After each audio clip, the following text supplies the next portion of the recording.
committee will come to order. The Oversight Committee's mission statement is that we exist to secure two fundamental principles. First, Americans have the right to know that the money Washington takes from them is well spent. And second, Americans deserve an efficient, effective government that works for them. Our duty on the Oversight and Government Reform Committee is to protect these rights. Our solemn responsibility is to hold government accountable to taxpayers, because taxpayers have a right to know what they get from their government. We have a responsibility to work tirelessly in partnership with citizen watchdogs to deliver the facts to the American people and bring genuine reform to the federal bureaucracy. I'm pleased today to be joined by my colleagues, including my friend from the great state of North Dakota. And I now ask unanimous consent that Rick Berg be able to participate fully in the committee, including opening statement and question. Without objection, so ordered. Additionally, if you would like to introduce our witnesses today, it would be my honor to yield to you. Today we are examining how oil production here in North Dakota has created jobs, but more importantly has created the opportunity, spoken of since the Jimmy Carter era, to be energy self-sufficient. This shale formation is part of a new frontier of domestic oil production. A new technology not available 20 years ago, in combination with hydraulic fracking or fracturing, a technology that goes back more than 60 years, has shown us that we can produce from solid rock more oil, more billions of barrels of oil than we thought existed in America just a few years ago. North Dakota is not just producing oil, it's producing jobs, creating extraordinary economic boom. Since 2004, the number of available jobs in the oil and gas production in this state has increased more than 100%. As of May 2012, North Dakota has the lowest unemployment rate in the country at 3%. And as we all know, 3% is effectively zero, compared to the current national average of 8.2%. Much of the state's success has to do with its regulatory environment. Currently, it could take as few as 15 to 20 days to get a permit in this state to drill oil on private or state land. However, the ever-increasing red tape from Washington threatens to keep this positive effect from continuing. Transportation is key, and is key to bring oil to market. The President's refusal to grant a permit for the Keystone XL pipeline, which would have transported 100,000 barrels a day from these fields to the American refineries in the Gulf of Mexico, is just the tip of the iceberg. North Dakota is producing in the neighborhood of 600,000 barrels a day. The most efficient way to move oil is never going to be by the bucket, by the truck, or even by the train. Pipelines have, in fact, been critical for both oil and natural gas for 100 years in America. The recognition that by stopping an efficient distribution, you slow the natural distribution would be bad enough. But ultimately, what it does is to simply waste additional carbon. Inefficiency of transportation, by definition, means we burn fossil fuels in order to get these fossil fuels to market.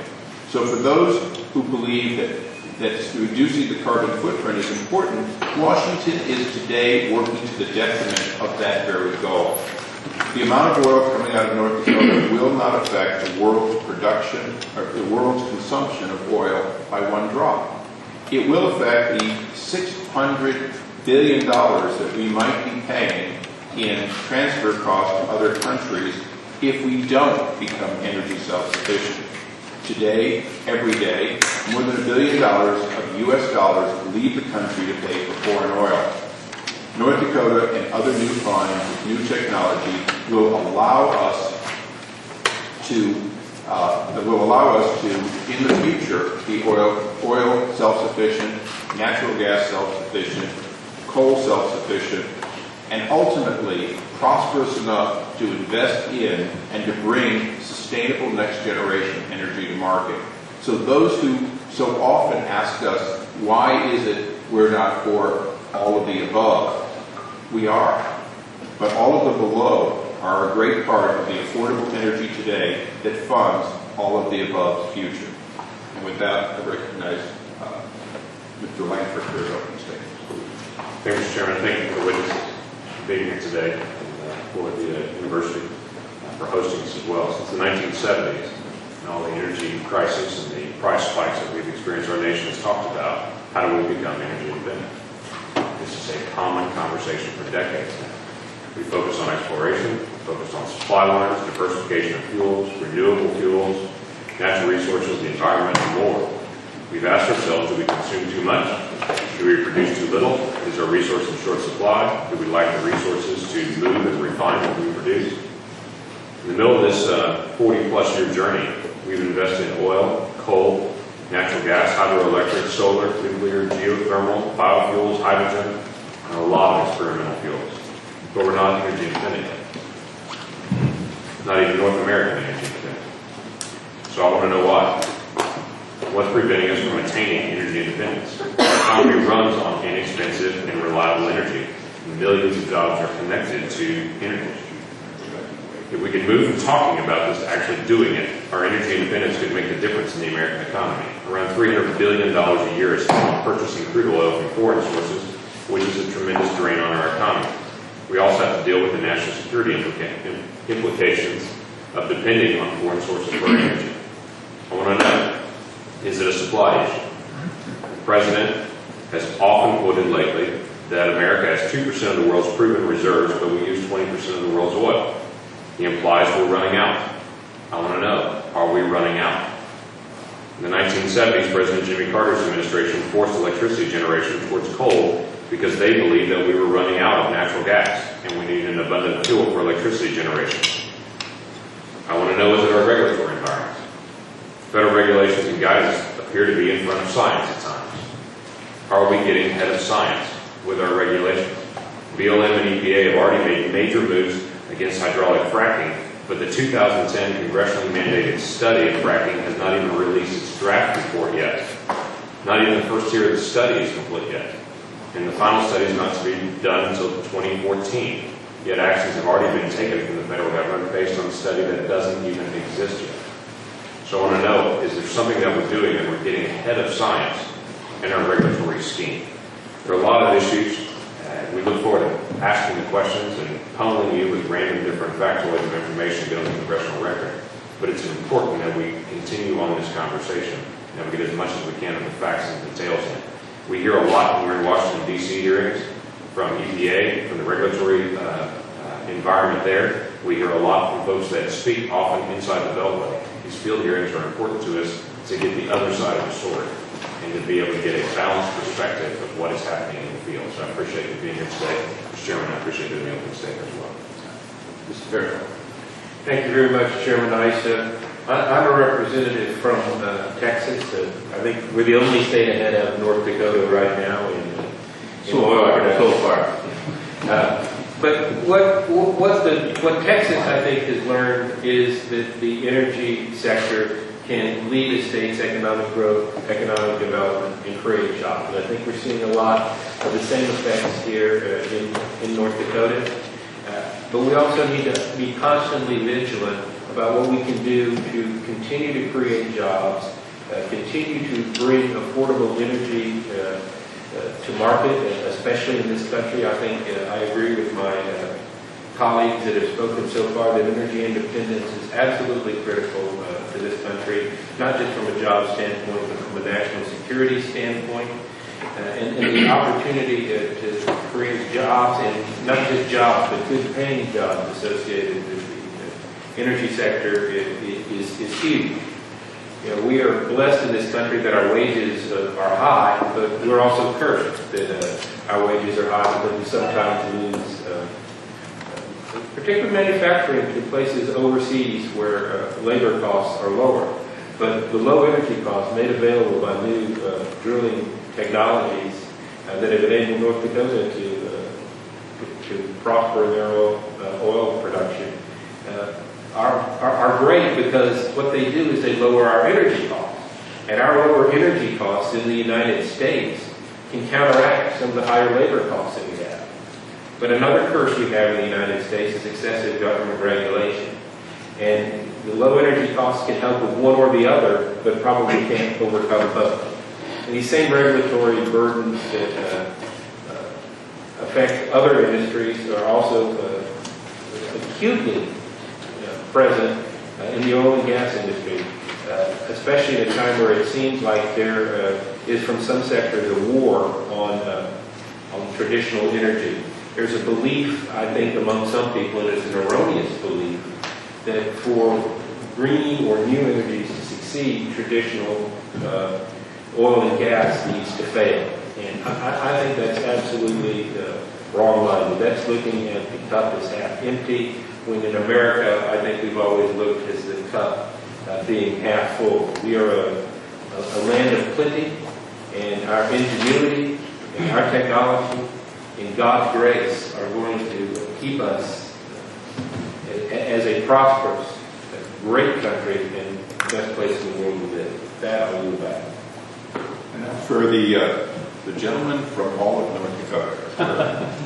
Thank you. I really want to thank the panel for being here. Just for information, Chairman Darrell Issa is a businessman from California, and he's probably one of the most visionary people that we have in the House. He's one of those people that can see a solution and he can put the pieces together. And I'm just thrilled to have him here to see what's going on, because as we put the pieces together to have energy independence, Chairman Issa will be a true leader in the House of Representatives of that. So, I mean, this is a Saturday too. I mean, I'm not sure how many people are willing to do this type of work on Saturdays. So certainly thank you for being here. And Congressman James Langford is one of my freshman colleagues from Oklahoma, and he's really distinguished himself as a real expert and leader in the oil industry, as well as all of energy, but certainly been a hard worker in also communicating both to the public as well as within our conference the issues that are important. And then certainly last but not least, Congressman Blake Farenthold, who's also a freshman colleague from Texas. And you know, obviously Texas is doing a lot of things right. When you look at states that have good economies, growing economies, they've got that balance. And so I've seen a lot of parallels when it comes to the things we've done in North Dakota and the things that Texas has done, and also the things we need to do as a nation probably reflect Oklahoma and Texas a little more than California. But that's the path we're on. The panel that's here, I'm just so excited.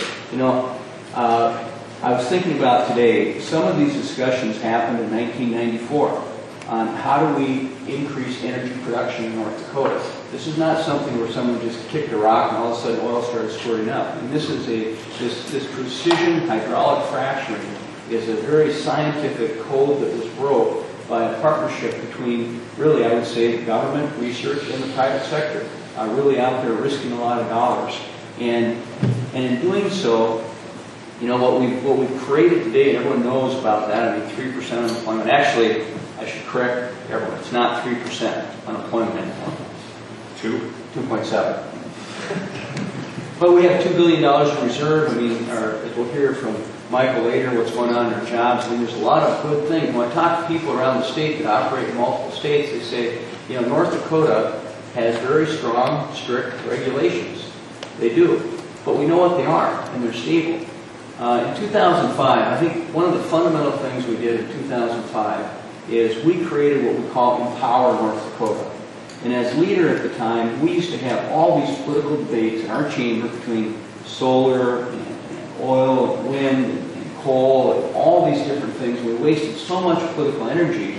And we ended up, we stepped back and said, you know what? We all want energy independence.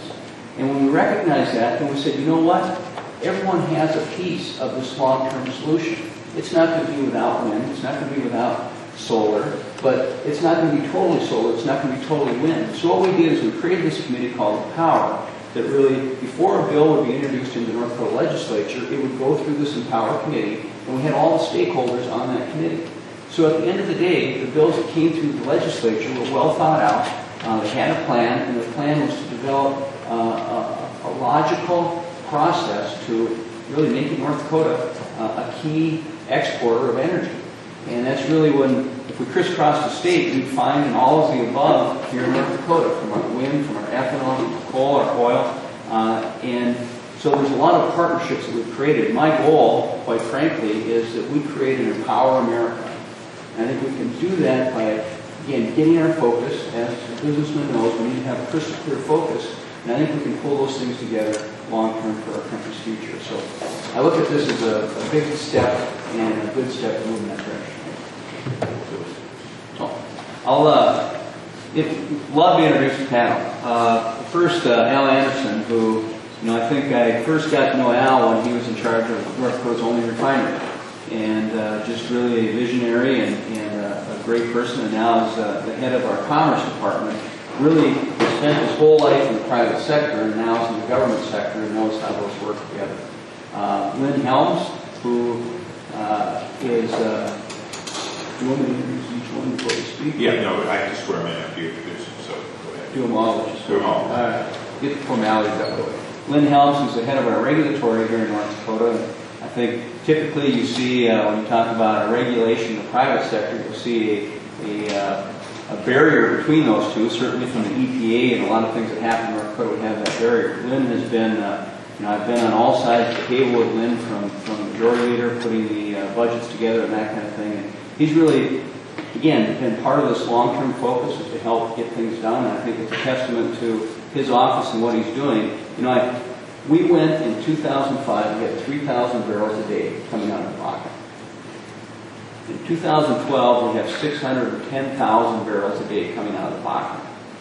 That's what his office has tried to manage and done it very effectively with permits coming out, as I said, 10 to 15 days.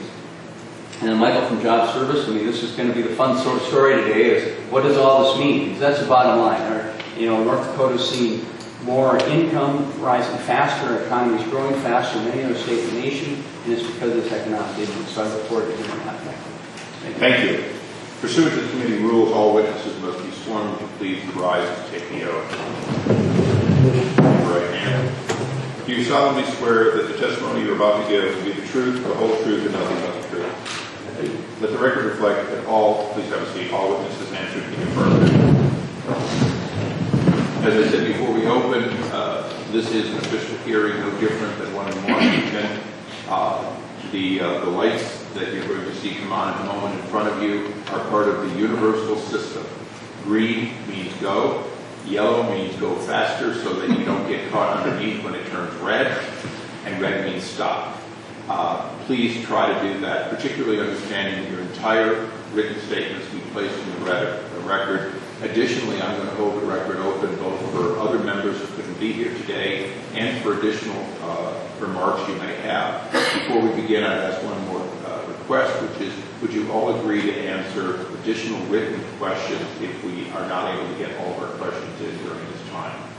Yes. Okay, then by unanimous consent, we'll hold the record open for members' questions and a reasonable amount of time for answering. And with that, Mr. Anderson, you're recognized for 5 minutes. Thank you, Mr. Chairman, members of the committee. I appreciate the opportunity to testify before this committee concerning America's energy future. My name is Al Anderson. I serve as a commissioner of the North Dakota Department of Commerce. In that role, I also have the pleasure of serving as the Empower North Dakota Commission chair.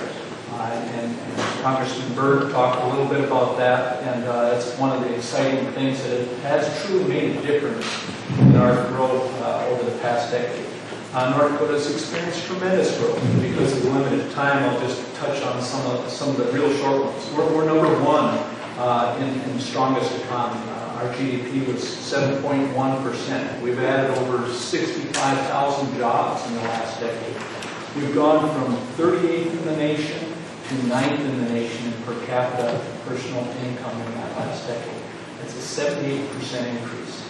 North Dakota has the lowest unemployment rate in the nation, as you all noted, at 2.7%. What you didn't note is that we have almost 23,000 jobs open today in North Dakota.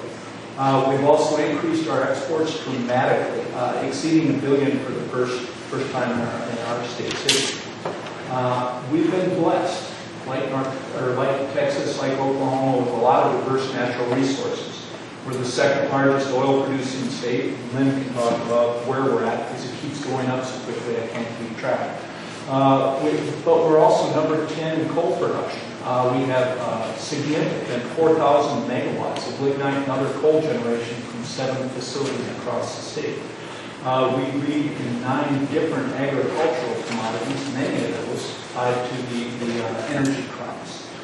We're ranked 10th in wind generation. We didn't have a wind industry a decade ago, and now we deliver more than 1,400 megawatts of wind generated power. In addition, we've increased our natural gas processing significantly. My numbers are slightly incorrect. We only have 17 of those facilities in place. It's only been a 383% increase, not a 389%. No brag, just fact. We've also, increased the state only has one oil refinery at a time, and that's gone through a 20% increase in its capacity, but we have 3 more that are considered. So one of the questions is, why has North Dakota been so successful? And I first acknowledge that this success is primarily the result of the private sector, who have taken the risk and invested their resources in developing our energy industries. What the state does is it supports this development through positive business climate and policies that encourage that type of private investment. And power, as Representative Burris identified, is one of the primary vehicles in which we ensure that we have the appropriate policies in place.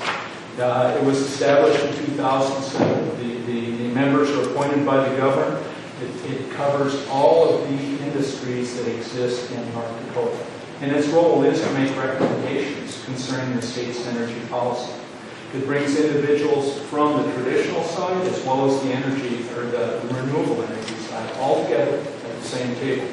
The entire process has helped everyone work together. It's taken an in-depth look at the strengths, weaknesses, opportunities, and all of those key sectors and help develop policies to overcome those. These are busy business leaders with demanding schedules, yet they make this a priority, and that's ultimately why it works. Our commission is currently working on its next version of recommendations for our state legislature. It's on 4 topics: infrastructure, R&D, workforce, and regulatory environment. What I'd like to focus on with my remaining comments, since it's turning yellow, is the regulatory environment. Because the federal government needs to provide a fair and responsible regulatory environment based on sound science and the capacity of current technology to ensure future development. Federal regulations must be cost-effective. There's always that balance, and must include sufficient lead time for the industry to adapt to any of these requirements affecting production. It's tempting for the federal level to establish uniform regulatory policies. However, this one-size-fits-all approach doesn't take into account the unique nature of each state and the scientific requirements to make good policy. We feel the federal agencies need to recognize the unique environmental issues and partner with the states in this regulations development. We ask that we also recognize the additional burdens that new regulations put in place for not only the state agencies, but also the industry. Appropriate programs are a necessary part of ensuring that North Dakota can maintain its clean environment with a healthy business environment. Industry needs that reduced uncertainty when making those long-term investments, but both would be aided by a national energy policy that provides some certainty of the future. We'll learn by bringing individuals together from all sides, traditional and renewable, that provides better solutions to our issues. This strategy might be a model for you to take over to the national level. Mr. Chairman, members of the committee, thank you very much for allowing me today to come and visit with you, and that concludes my testimony, and I'm very happy to entertain any questions. Thank you, Mr. Allen. Thank you, Chairman Isa, and members of the committee for coming to the great state of North Dakota and for this opportunity to address you. I'll keep my remarks brief on the first part. You're going to have experts talk about the size of the Bakken resource. Let me just say that the state of North Dakota recognizes that the part of the Bakken that lies in the state of North Dakota is probably 2 to 4 times the size of the USGS assessed in 2008 when they said it was the largest in the lower 48 states.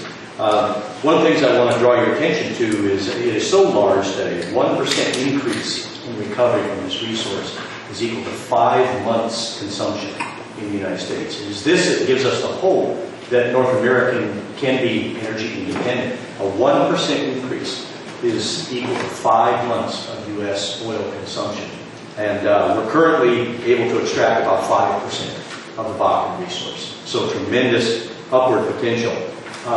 We have vaulted from number 8 to number 2 in U.S. daily oil production amongst the states. We've added over 35,000 new jobs to the state's economy, but we're not at the peak yet. We need to hire 10 people a day between now and the year 2020 in order to satisfy the needs of this growing oil industry sector in the state. It does produce real jobs with real income.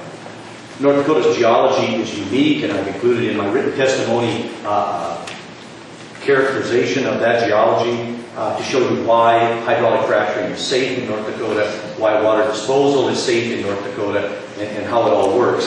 I think that's critical when you look at regulation and look at the fact that it needs to be state-based, because each basin is unique, each state is unique in their geology and their approach to extracting oil and gas resources. I think the key, and Mr. Anderson touched on it, is that North Dakota's resources are in excess of 80% owned by the private sector. Surface ownership is 89% private, mineral ownership is 82% private. And our drilling rigs reflect that. 86% of them are working on private lands. While within the state we average 15 to 20 days, so far in the year 2012, we've averaged 18 days to issue a drilling permit. On the federal level, our federal counterparts at the BLM are exceeding 6 months in approval of a drilling permit for federal lands. What happens in the state of North Dakota is that most of the blocks of federal acreage are very small. 34% of our Bakken spacing units contain a small piece of federal minerals. The average size of that federal mineral tract is 27 acres. And yet, if a wellbore is going to penetrate that federal mineral tract, it requires one of those 6-month-plus federal permits in order to drill that wellbore. It also requires all of the NEPA studies and things like that, and imposes those upon private surface ownership. That's not good regulation. North Dakota has worked hard to have a stable tax and regulatory environment. Our regulations undergo a 2-year review cycle, and every single comment has to be responded to in writing by my Department of Oil and Gas. The industry always knows what the regulations are. They know what's coming. They know that their comments are going to be considered, as well as the public. Every comment from every individual has to be considered in writing, and it has to pass muster with the state legislature before those rules can take effect. So if we keep them modern, the rules are modern, they keep up with the economics, they keep up with the technology, but there's that stable environment of knowing what the rules are and how they're going to be enacted and how they're going to be imposed. The North Dakota Industrial Commission Oil and Gas Division has commented on the EPA and BLM proposed hydraulic fracturing rules, and I've summarized those comments in my written testimony. What I really want to say is much of that is being driven by some agenda other than science. This is a states' rights issue. The geology is unique, state by state and basin by basin, and it should be approached that way. States that have hydraulic fracturing rules should be exempted from the federal rules. EPA, these proposals are going out, as Congressman Langford said, even before the EPA Congress-mandated study is completed at the end of this year. They're going out without proper consultation with our Native American tribes. Their definitions of things like diesel fuel are not science-based, nor are the concentrations of these chemicals science-based. Just a little research from the Federal Consumer Product Safety Commission would reveal that you can have up to 10% petroleum products in something under your sink, and it doesn't even require a Mr. Yuck sticker. And yet there is no cutoff for the concentration of these products in hydraulic fracturing fluid. It's not science-based. It needs to be, we need that stable regulatory environment across the nation. I'll be happy to answer questions. Thank you. Thank you. Mr. Zish? Yes. Thank you. You're recognized. Thank you, Chairman Isa, members of the committee, Representative Berg. I'm happy this morning to be here to speak to the Committee on Oversight and Government Reform to testify on a blueprint for domestic energy production and North Dakota's contribution towards the nation's energy independence. Among many other activities, our office, and for the record, I am Michael Zish, manager of the Labor Market Information Center of Job Service North Dakota. And among many other activities, our office produces the labor force statistics and the supply-demand analysis for the state of North Dakota. So we handle much of the labor force data for the state gets produced out of our office. And North Dakota has experienced a long period of economic strength and employment opportunity. Activity has been led in recent years by agriculture and energy, but the economic gains have also been more widespread through the industries in North Dakota. This gives evidence of a balanced economy in the state and is highlighted in several labor force statistics. For instance, the 2.7%, 3% unemployment rate, they're both correct. In that one's seasonally adjusted, one's not seasonally adjusted, so you can both be correct on that. And as lowest in the nation, its position we've held for approximately 3 years. As mentioned, energy development is an important contributor to the state's strength. And also, as I mentioned earlier, touched upon, North Dakota has many components of energy production. Coal and gas, oil and gas, coal, biomass, geothermal, solar, hydroelectric, and wind. But to keep on topic of this morning's committee hearing, we will focus on oil and gas exploration and production activity in the Bakken Formation. The impact of the Bakken Formation on employment and wage levels in the state has been significant. However, measuring its total contribution to the state's economy is challenging. This is because the activities taking place in Bakken include companies that are the direct oil and exploration company codes, industry codes, which are subsets of the mining industry and easily identified, but as well subsets of related industries are involved. For instance, a portion of employment wages from companies across all industry codes could possibly be associated with Bakken play, especially those located in the northwest part of our state. Industries with strong Bakken relationships that are not in the mining code would include such things as transportation, the movement of oil, water, sand, ground, and other material and supplies, construction of roads, bridges, well pads, commercial and residential buildings, through many other industries, even utilities that are providing infrastructure and power supply to rig sites. And then we can get into the next tier of service, would include such things as lodging, eating establishments, and even public administration and support, the rise in support of the Bakken. With that being said, to get an idea of the Bakken impact, we will look at employment and wage levels geographically for just those oil and gas producing counties to see how they've changed since pre and post Bakken, as well as the oil and gas company subset that I spoke of earlier.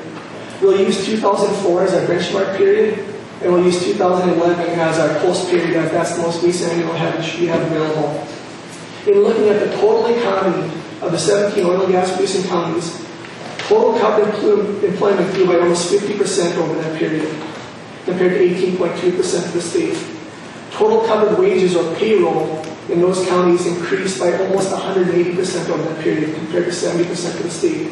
And the annual average wages in those counties increased from slightly over $27,000 in 2004 to over $51,000 in 2011, almost an 88% increase, approximately double that of the state. Looking specifically at oil and gas producing companies, during the same time frame, in 2004 there were approximately 2,050 workers in oil and gas companies in the state under our industry codes. And that has increased to nearly 15,000 by 2011, about a 631% increase. Total average covered wages for those types of companies also increased, almost double over that period, from about $50,000 a year in 2004 to over $90,000 a year in 2011. And that does include the influence of such things as overtime and bonuses, which are prevalent in the industry. For the current condition, and in terms of job openings, as alluded to earlier, our labor exchange system administered by Job Service North Dakota had 22,695 open and available positions, almost a 50% increase over the year. These jobs occur in all occupational groups, including those that are a little more general and mainstream, such as those in healthcare and sales related, to those that are more Bakken focused, such as those in construction, extraction, transportation, material moving. However, only about a third of the openings in the state, the job openings, are in oil and gas producing counties. The balance are in the rest of the state, anchored by the 3 largest cities, Bismarck, Fargo, and Grand Forks. As I see I only have 10 seconds left, I would be happy to answer any questions, and I thank you for this opportunity this morning to visit with you. Thank you. I recognize myself for a round of questions. Mr. Sykes, you're the best witness, so I'll go with you first. Best witness is someone who answers questions and answers them quickly. Average in the field oil worker about $97,000. That's a pretty good figure.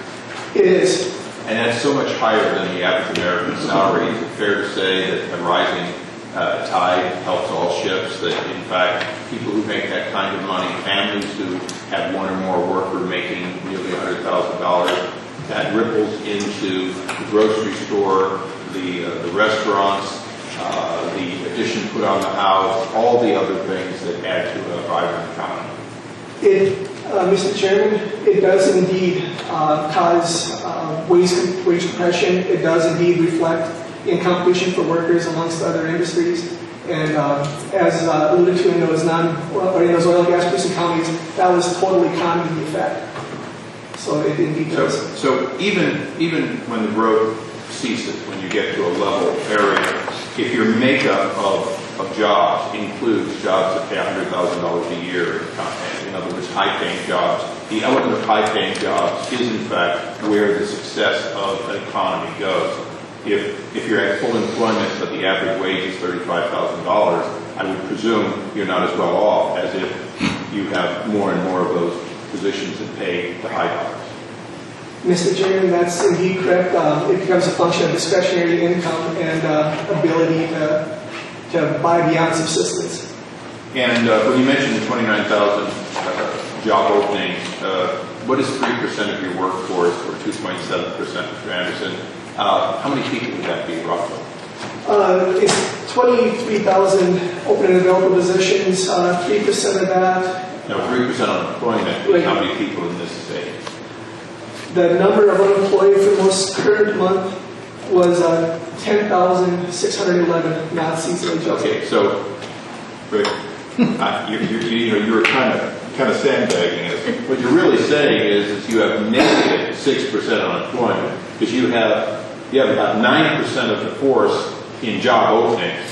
Well, you have 3% in people who say they can't find a job. Mr. Chairman, the labor force statistic only includes native North Dakotans, so we do benefit from the influence of commuters and out-of-state job seekers. Well, of course you would. You've got to import labor when you've got more job openings than you have people to fill them. You folks are really kind of, that 3%, you should go all shucks when you say that. The truth is, anybody that walks in that can meet the minimum requirement for a job, you're going to hire them in the state right now based on these openings without people to fill them. Isn't that true? Mr. Chairman, I'm not trying to say that you have the easiest job in America. But it's looking pretty good. Mr. Chairman, you bring up an interesting sidelight to what happens here. I do interact almost on a daily basis with out-of-state job seekers. And one of the myths that we want to dispel, or one of the messages that we want to instill, and I'm sure Mr. Anderson would support me on this because his office has a lady that works specifically for this, is we work very hard with out-of-state job seekers to make sure that when they look for a position in North Dakota, that they do an honest assessment of their skills, knowledge, and abilities. Are they able to pass the drug test, pass a criminal background check? We want them to come up here and be successful. We hope that they utilize our services with our agency, jobsindeed.com, and do their homework, trying to come up to maximize their chances of Okay, success. you've got a hard job. You've got to try to bring only good people in to fill these jobs. Okay, Mr. Helms, you mentioned these small tracts of federal lands. Just real quickly, when you go from, in the Bakken field, when you go from state land to private land, under the land, if you will, to federal, Is there any change in the hydrology, in the geology, in the water table? Does it change when there's a tidal change of that sort? Mr. Chairman, that you're on track. There is absolutely none. The geology is consistent as you cross those boundaries of property ownership. The only thing that changes is the regulatory burden. So, from a federal need to produce all these additional red tape, all this additional, if you're laterally drilling and you happen to go from private land to state land and then to federal land, since there's no change at all, there's absolutely no difference to the American people or the people of North Dakota in that. Where is the federal need to have you change your standards, or let me rephrase that, to have you get an additional permit? I'm assuming there is no need, no demonstrated need. Mr. Chairman, I would agree with you. We don't believe that there is any need for that federal permit when you're just crossing into federal lands from private or state lands. So now, your pads, I would assume, are almost always, we have a second panel, but almost always selected not to be on federal lands. So let's assume that the pad is not on federal land, but laterally you're drilling under federal land. Since you're going through, or the companies are going through 6 months or more of paperwork and additional studies, at the end of the day, is there a material difference in the drilling? Do you see, as somebody who sees these permits, do you see a change?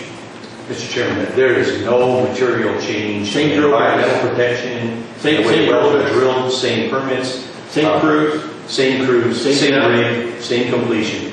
So we're going through cost and a lot of paper studies. At the end of the day, 10,000 feet under the ground make no difference in the actual production.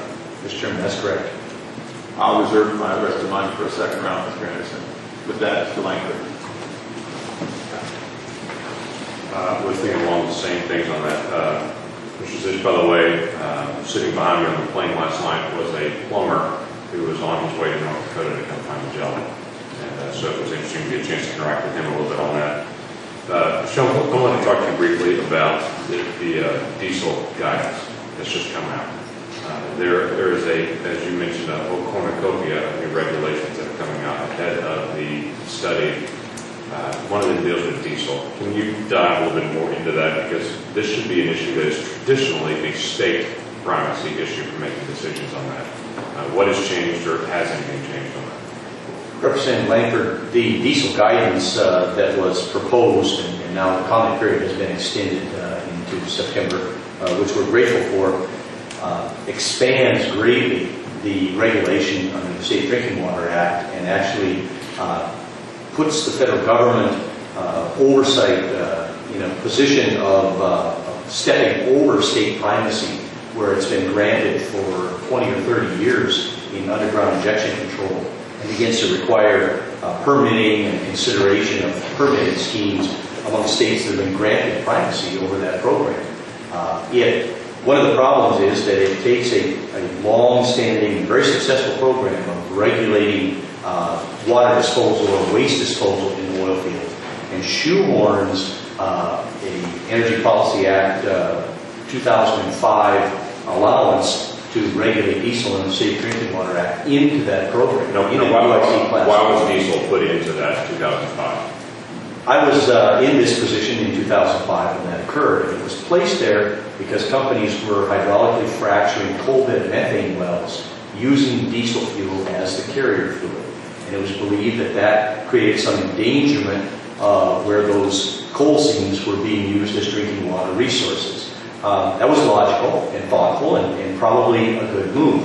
What has happened with this guidance is to take any amount of anything that is defined in the guidance as diesel fuel as under the regulatory realm of UIC Class 2 and shoehorn it into that regulation.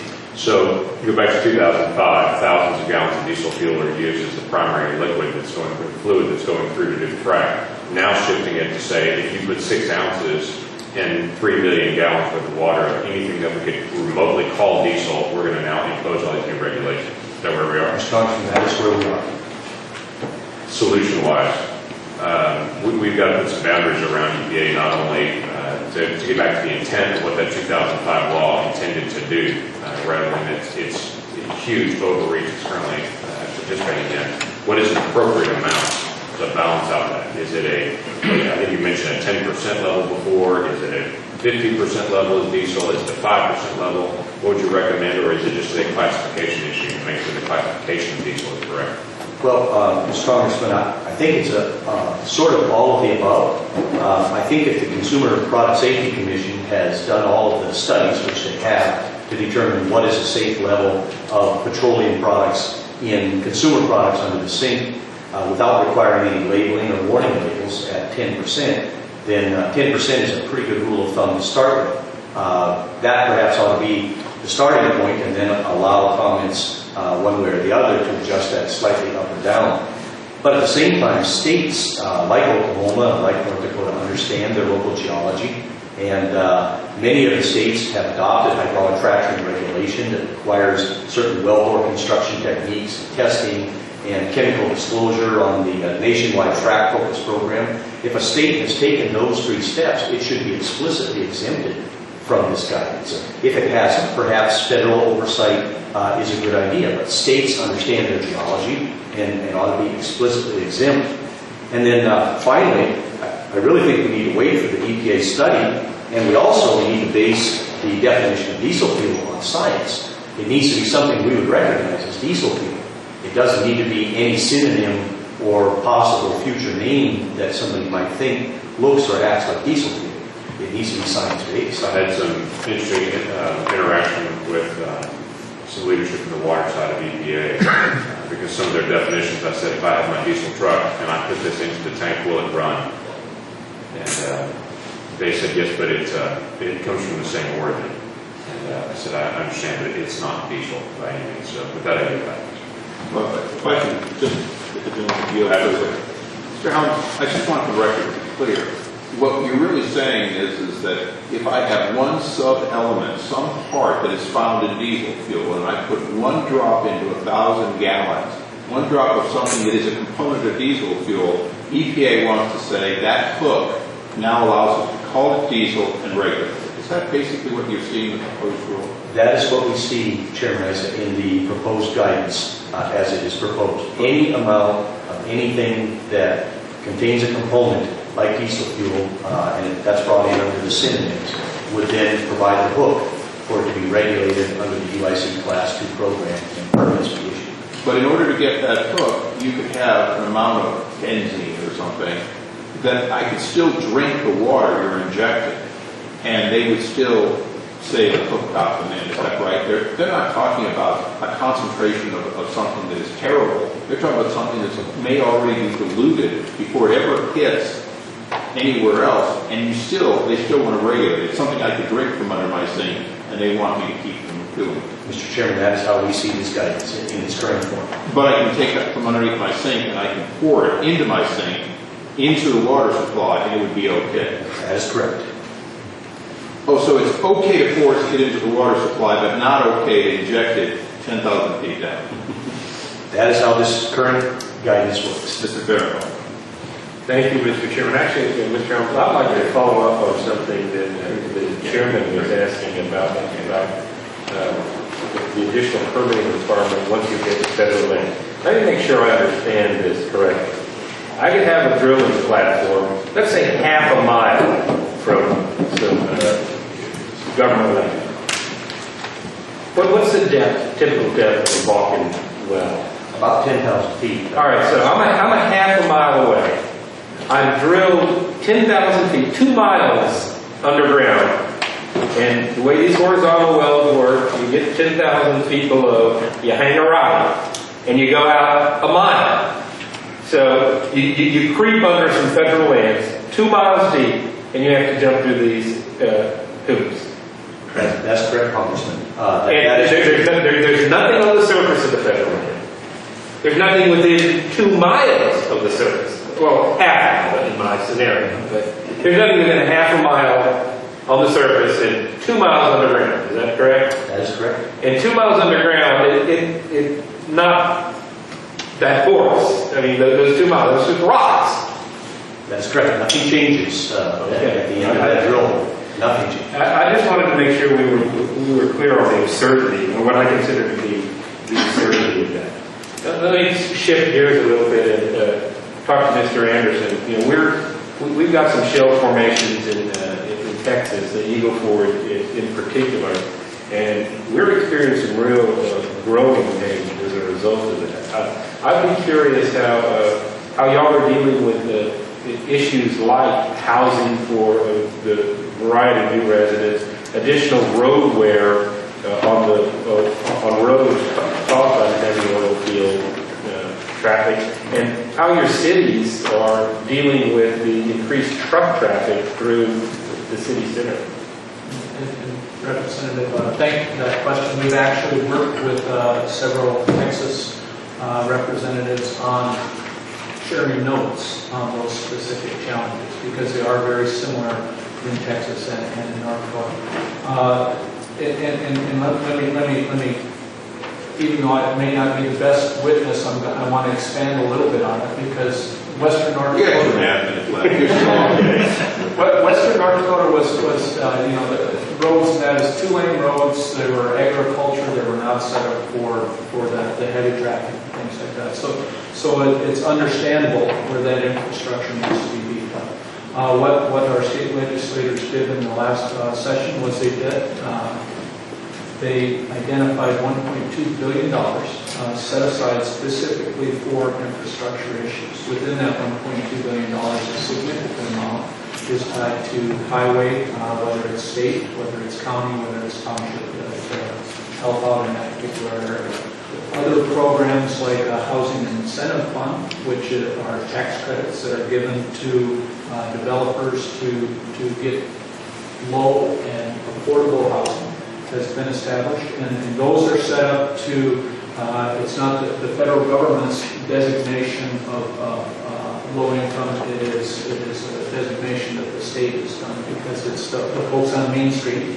While we are waiting for that wage inflation to hit others in all of those particular areas, while that settles out, there are folks that are in. And you finding the oil companies are very cooperative with you on this, or you did this in that reserve? Industry has been outstanding on it. Some members have gone as far as doing their own developments in towns. Many others, as in Marathon, has donated a significant amount of their tax revenues. And I'm running out of time, I did want to answer these a quick question.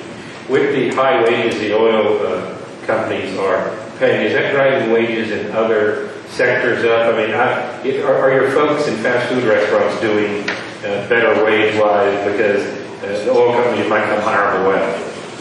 Representative, indeed, the wages have spilled over into those leisure and hospitality type industries as well, and restaurants have had to pay considerably more shift differentials during the lunchtime hours. Would it be fair to say y'all are at full employment? Anybody who wants a job, willing to show up, can pass a drug test, and do the work is going to be able to get a job?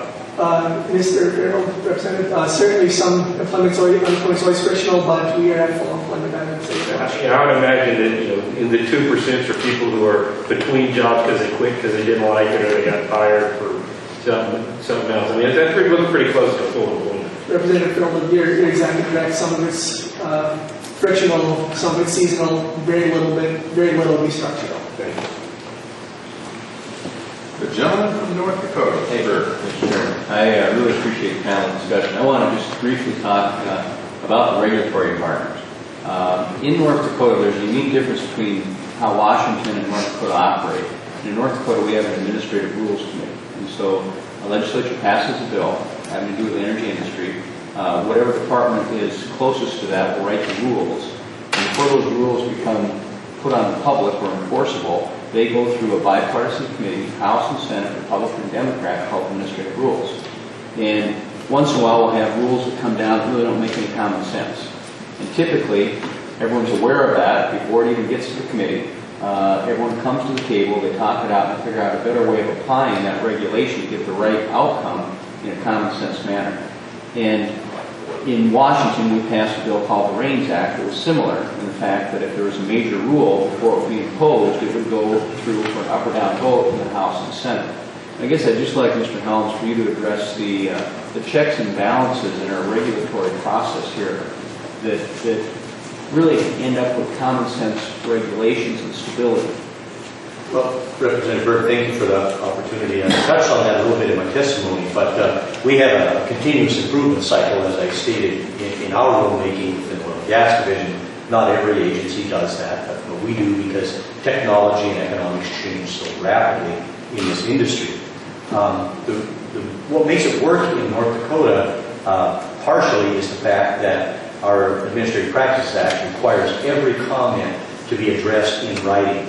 And so they can be lumped. I mean, if we get 1,000 comments from citizens that are very, very similar, we can sort of summarize that, but it has to be addressed in writing as to how we're going to deal with that in the rulemaking. That addressed in writing has to go to the State's Attorney General, first of all, to make sure that we follow the proper legal practice in making that rule. And then it does have to be presented to the Administrative Rules Committee, which is bipartisan, and can look at that and say, I don't believe you've really addressed these comments coming from the industry or from the general public. We need to remand this back to you for some reconsideration, some changes, and bring it back to us in the future. That's what keeps the practice common sense. That's what keeps it very stable and creates this regulatory environment where everybody knows what the rules are and how they're going to be imposed upon industry or the public. And it provides that stability that this industry needs to make the kind of investments we're talking about. If you're going to put $10 million on the table to drill a Bakken well, you need to know what the rules are going to be 120 days from now when it goes on production in order to make that kind of investment. And it drives investment when you have that kind of common sense. Oh, thank you. And the example was used about a drop in 1,000 barrels compared to 20% petroleum under the sink. I mean, that's the uncertainty that's created in this industry when there's not that consistent rulemaking. So whenever you have your elected officials kind of have a final veto in the rulemaking, I think that's real positive. It is beneficial. Continue. Well, I just want to make two summary points and then yield back. The first point that I think has been made is when you have wages of $87,000, that doesn't mean that that's the only wage that's $87,000. That means that every wage, all the way down, is being driven up. And I think, we've heard stories of McDonald's and Dairy Queen with $500 bonuses and $15 to $17 an hour. I mean, that's really what we're seeing happen. It's really pulling across the whole state. The other point that I wanted to make, and Mr. Helms, you pointed this out to me before that I thought was real good, that there are easements, old easements that the federal government has that might be for a road or a pipeline or something. And so that easement would go all the way down to the center of the earth.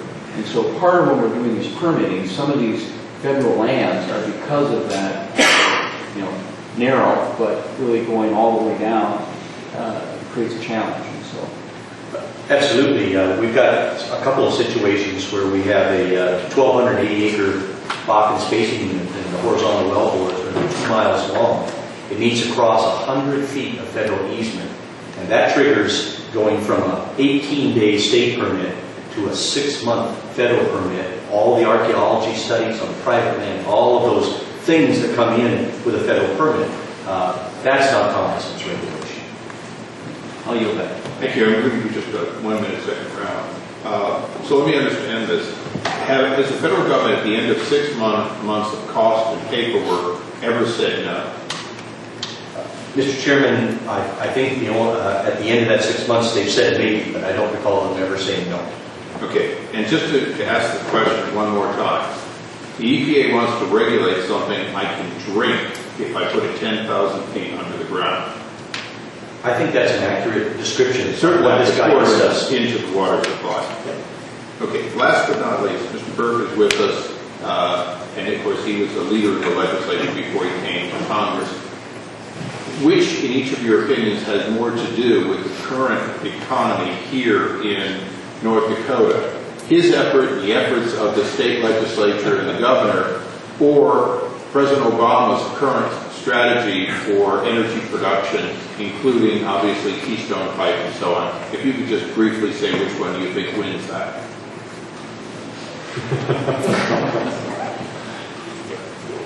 Without a doubt, our local leadership has set the stage, because that was set 10 years ago on our committee. So there is no doubt. So the state is where it is because of the state, not because of what we from Washington have done for you. Mr. Chairman, I think that's accurate. If you look at oil production in the United States, it is up in general, but it is down on federal lands. And it is because of the actions of the state over a long period of time to create this stable environment that the investment has occurred. Does anyone else have a quick follow-up? Go I ahead. have a quick one. Thank you. This is from Mr. Anderson. You made an offhand comment. It might not have been offhand at all, but you mentioned that there are 3 more refineries considering coming to North Dakota on that. Can you tell me about the timing of the when issues of that, and what are the issues of, are you talking about expanding existing refineries or entirely new and starting one in an area that previously didn't have a refinery? Thank you, Representative. These would be 3 greenfield. They would be brand new ones, and that's why there's always some skepticism when it comes to that. But Why? There are different stages. The why is because Why the skepticism of 3 new refineries going to come? What would hold them back from being in an area like this? We, as the U.S., hasn't built a refinery since 1976. So with all the regulatory hurdles and challenges, as well as marginal economic environment from their standpoint over a long period of time, that uncertainty associated with regulations makes it very difficult for people to invest in. So you're saying we could have 3 more refineries here if it were not for the federal government? Now, you're not, those refineries exist somewhere in the world, so the oil will be refined. So the issue really is we could have 3 more refineries here, all the construction, all the billions in investment, all the jobs, everything else here, if it wasn't for the federal government prohibiting it, basically. That is definitely a factor in the decision to invest that much capital. Does anyone have a set of ideas that you've seen of how we get past that? Identifying what the regulations are. I mean, Rick Berg's working on it as hard as he can, I know, but does anyone have ideas on some of these things to say, how do we solve it? And the best way I could answer that, and it probably is not very effective, is that having an understanding of what the regulatory environment would be at 5 years, 10 years, 15 years down the road. If you had an energy policy that was clear on that, it would encourage investment. So you're talking about current regulations plus the uncertainty of the future. Absolutely. Okay, that goes back. Thank you. I just want to follow up with it, Mr. Anderson. In this period since the 70s, when there's been no new refineries built in the United States, that's not because the demand for the product. There have been refineries built elsewhere. Is that not correct? Yes, sir. Okay. Thank you. I want to thank our panel. You've been very good. And Mr. Anderson, you didn't need to be quite as scared that we were going to hurt you if you went long. We've gotten done within our timeline. We thank you, and we'll now take a quick recess and set up for the next panel.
Committee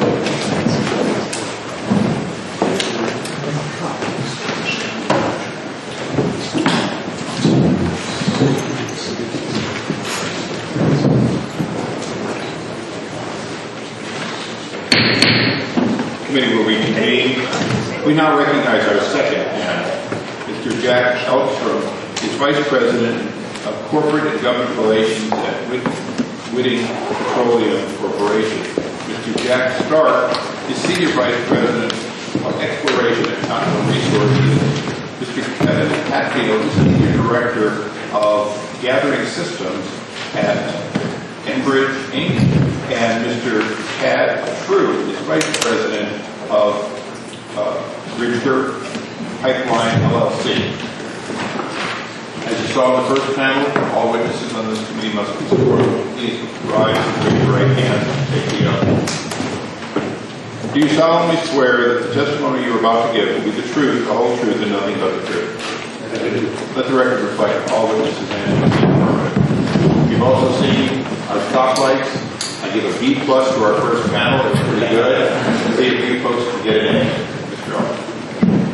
Mr. Chairman and members of the committee, good morning. I'm Jack Elstrom, Vice President of Whiting Petroleum Corporation, a Denver-based New York Stock Exchange traded exploration and production company. Whiting was founded in 1980 and became a publicly traded company in 2003.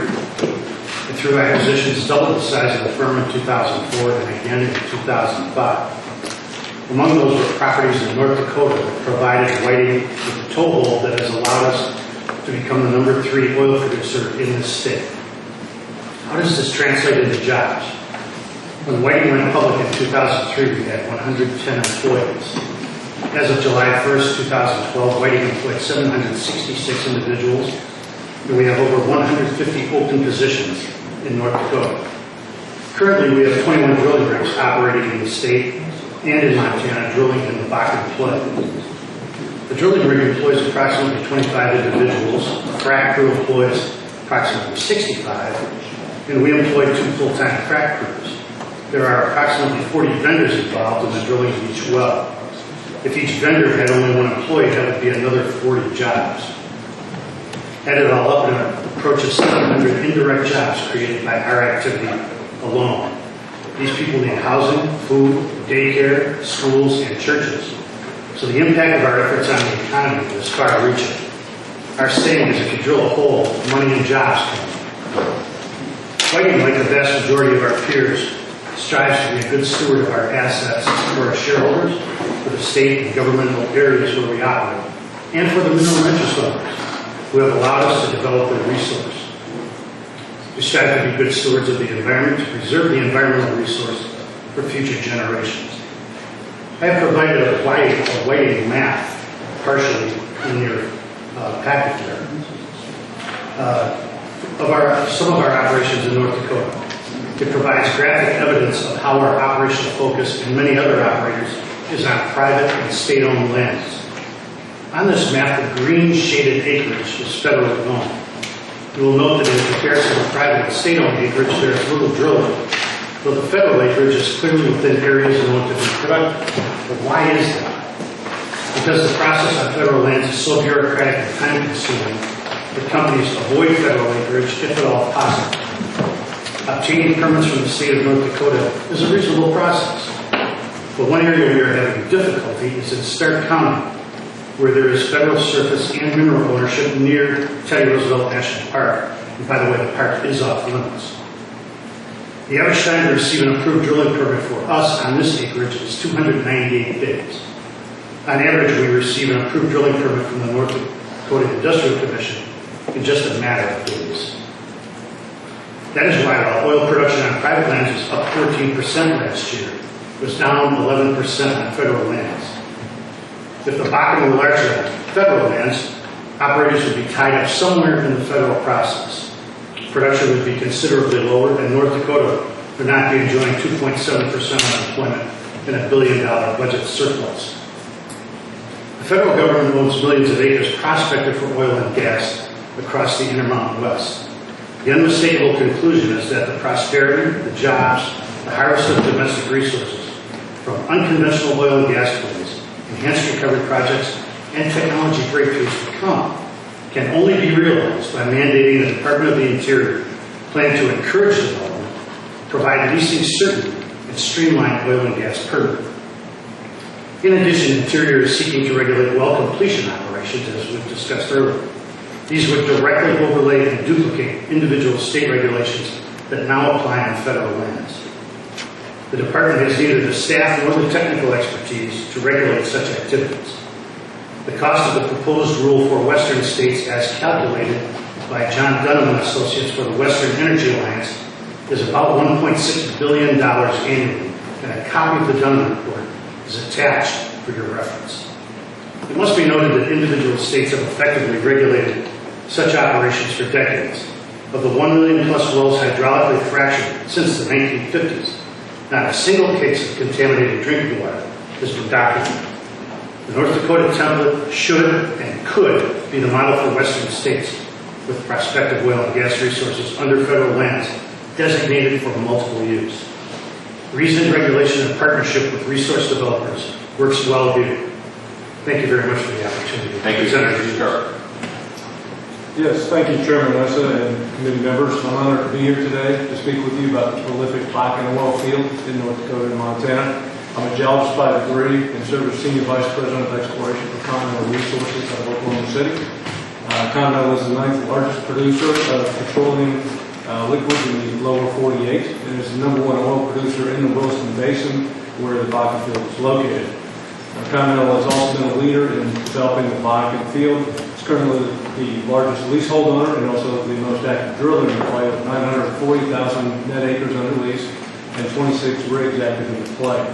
Now, the committee asked that I provide some perspective on the size and the geology of the field, so I'll start by stating that the Bakken field could prove to be the largest oil field discovered in the world in the last 40 years. Current estimates of technically recoverable reserves for the field vary from a low of 3 to 4.3 billion barrels by the USGS to 24 billion barrels by Continental Resources. For perspective, Prudhoe Bay, the largest oil field in the United States, has produced approximately 12.3 billion barrels of oil and has about 1.3 billion barrels left to be recovered. A more striking perspective is that the Bakken field could double the EIA's estimate of proved reserves for the United States that stand at 21 billion barrels. As technology continues to improve, I expect reserves for the Bakken will grow, and in fact, technology is growing and advancing so rapidly in the Bakken that the USGS is already updating its 2008 reserve estimates for the field and expects to announce its revised estimates in 2013. The Bakken is currently producing about 575,000 barrels of oil per day and is projected by many to grow to about 1.5 million barrels by year-end 2015. For comparison, Prudhoe Bay has produced approximately, or did produce approximately 1.5 million barrels a day at its peak of production. Now, the Bakken field is known as an unconventional resource reservoir and is the template for tight oil production worldwide. Resource reservoirs like the Bakken are a totally new class of reservoir that have emerged over the last 10 years thanks to horizontal drilling and fracture stimulation technology. Resource reservoirs are typically very large, continuous accumulations of oil that are locked up in an assemblage of low porosity, low permeability rocks that are interbedded with organic rich shale or source rocks. And these organic rich shales are actually the source rocks that generated the oil and gas that we've been producing in conventional reservoirs for years. However, about as much as 95% of the oil that's generated in these shales remains locked up in these resource reservoirs or source rocks and is historically be considered immobile. Through technology, we're now able to produce a small percentage of this immobile oil. And for example, the Bakken and the underlying Three Forks Formation, which make up the Bakken petroleum system, are estimated to contain 900 billion barrels of oil in place, based on volumetric calculations. With that, that means that current reserve estimates that we have for the Bakken represent less than 2.5% of the total oil that exists in the Bakken Three Forks reservoir rocks. And also, you can take that one step further and say that you're looking at 1%, each 1% increase in recovery actually translates to 9 billion barrels of oil. Now, the Bakken field was created by unique geologic conditions that generated an overpressured cell of oil that gets up to 375 feet thick and covers approximately 9 million acres, which is equivalent to the size of, say, Massachusetts, Connecticut, and Rhode Island combined. Now, the overpressuring of this rock is significant in that it helps push the oil through the rock and the micropores of this rock, and it improves recovery. By comparison, natural gas obviously can move through this rock much more easily as a gas, and that's why most resource plays that you see today are natural gas. And of the 20-plus resource plays that are ongoing in the United States today, only a few can really be classified as true oil. And in fact, the Bakken oil field is unique in that it doesn't really contain a continuous gas phase. So the discovery of the Bakken oil field was made possible through technologies that have revolutionized our oil and gas industry and unleashed huge reserves. Various scenarios recently run by IHS-CERA showed that the tight oil reservoirs could add another 3 to 5 million barrels of oil a day to U.S. onshore production by 2020. IHS Global Insight further estimates that for each 1 million barrels of increase in U.S. daily oil production, approximately 430,000 direct and indirect jobs are generated. With this renaissance in technology and newfound reserves, some project North America will be energy independent by 2020. This is truly a remarkable achievement by the oil and gas industry and helps secure America's energy future and creates jobs and honestly keeps our dollars at home. Thank you. Jack. Thank you, and good morning, Mr. Chairman and members of the committee. As Senior Director of the Gathering Systems, among other things, I'm responsible for the oversight of the Enbridge pipeline system here in North Dakota. Enbridge is a leader of energy delivery and distribution and has transported and delivered energy throughout North America for more than 60 years. As part of its crude oil delivery system, Enbridge operates the longest crude oil pipeline system in the world. The Enbridge system spans from northern Alberta, Canada, to the western Gulf Coast refinery hub and provides more than 2.5 million barrels per day of crude oil to the major refinery markets located throughout the United States. In addition to crude oil and petroleum liquids, Enbridge operates natural gas pipeline systems throughout the U.S., owns and operates Canada's largest natural gas distribution company, providing distribution services in eastern Canada and New York State, and has interests in almost 1,000 megawatts of renewable and alternative energy generating capacity in wind and solar energy, geothermal, and hybrid fuel cells. Enbridge employs approximately 7,000 people, including more than 2,500 people here in the U.S. and 150 people here in North Dakota alone. Enbridge is continuing to expand its delivery system and has announced plans to invest another $11.8 billion in our energy generation and transportation infrastructure, including $6.6 billion in the United States over the next several years. These investments follow an equally impressive investment in over 1,500 miles of new pipelines along our mainline system over the last 5 years. These opportunities would not be possible nor necessary if not for the energy renaissance occurring in North America, such as what is happening in the Bakken and here in North Dakota. In North Dakota, Enbridge is celebrating its 50th anniversary as a pipeline company serving in the Williston Basin. However, the past decade has been by far the most exciting for the region and the company. In 2005, the capacity of the North Dakota pipeline system, which extends into northeast Montana, was 80,000 barrels per day. After completion of our current Bakken expansion project and the Berthold Rail project in early 2013, the total combined Enbridge rail and pipeline capacity out of the state of North Dakota will have increased to 475,000 barrels per day. Once the proposed Sandpiper expansion is completed in late 2015, Enbridge's capacity to transport Bakken crude will be in excess of 850,000 barrels per day, or more than a tenfold increase over historic capacity. The increased capacity out of North Dakota does create a need for Enbridge to look at capacity of the Enbridge mainline system downstream of its Clear Brook, Minnesota terminal into Superior, Wisconsin, the Chicago area, and beyond. Enbridge has provided additional capacity and market access through projects allowing the first pipeline access for Bakken crude to not only Cushing, Oklahoma in 2008, but also to the U.S. Gulf Coast refineries in May 2012 with completion of the Seaway reversal.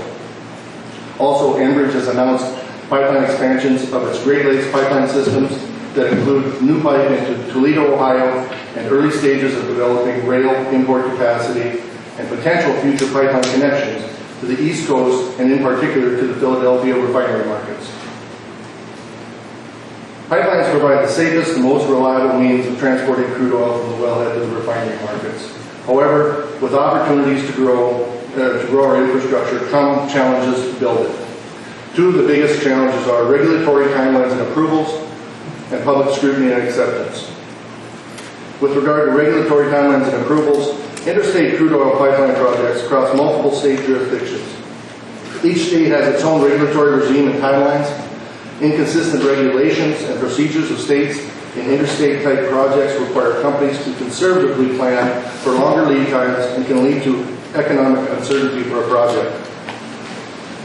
Federal and state governments need to ensure that regulatory processes are predictable, manageable, and balance the impacts of such long projects with the undeniable benefits to the United States. Public scrutiny and acceptance. Developing production areas such as the Bakken have brought much economic benefit. This activity has also brought many challenges to the communities impacted, such as the infrastructure needs, housing, and highway safety, to name a few. Enbridge actively works in these communities to help mitigate the impact of energy production. One example of our projects helping local communities is through reduced stress on the local and local roadways in North Dakota. By adding new facilities and pipelines or upgrading existing facilities in western North Dakota, it is estimated that Enbridge is saving approximately 143,000 truck miles per day. Enbridge's commitment to the communities where we live, work, and raise our families is as strong as our long history of providing safe and reliable pipeline transportation, not only in North Dakota, but across North America. And our commitment to continuing to meet the challenge of providing additional capacity and more markets is as solid as our past.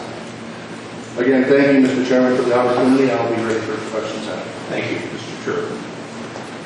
Thank you, Mr. Chairman, members of the committee. My name is Tad Shrum, and I'm the Vice President of Belfouche and Bridger Pipeline. I appreciate the opportunity to testify today. As background, our pipelines are part of a collection of family-owned companies that we refer to as the True Companies.